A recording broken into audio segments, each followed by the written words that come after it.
Another component of Catholic social teaching is the understanding of work. Work as dignified and creative collaboration in God's handiwork. If we look at Genesis, work is seen theologically as a punishment for original sin.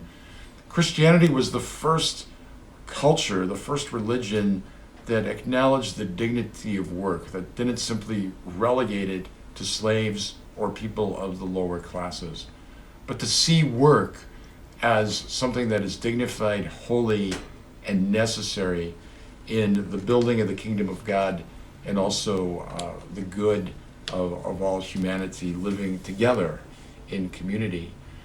So we can never forget the fact that for most of Jesus' life, before his public ministry, he worked with his hands as a carpenter. And in that divine embrace of human work, we see the sanctification of work. And whatever work we do, if it's somehow contributing to the common good, is moral and humanly edifying, it is the means of us becoming holy. So the work we do is an integral part of our spirituality, of our faith, and of our living out of the gospel. It's a challenge sometimes to see it as such when we find it burdensome, oppressive, or difficult.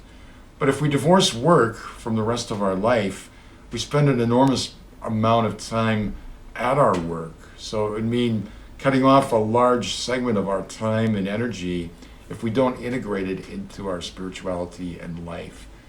Pope John Paul II wrote a wonderfully insightful encyclical, Laborem Exercens, meditating on the dignity of work. And he was the first pope in many, many centuries who worked as a manual laborer, indeed as a slave laborer under the Nazis in Poland. So he certainly understood the oppressive nature of work misused, but he also understood the glory of work when we lift it up to God and make that a gift of ourselves.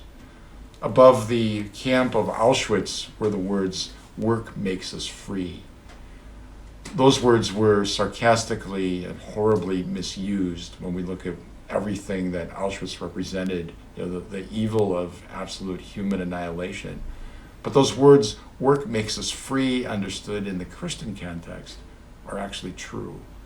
So when we marshal our intelligence, our gifts, our energies to do something beautiful for God and for the building up of the human community, that becomes holy.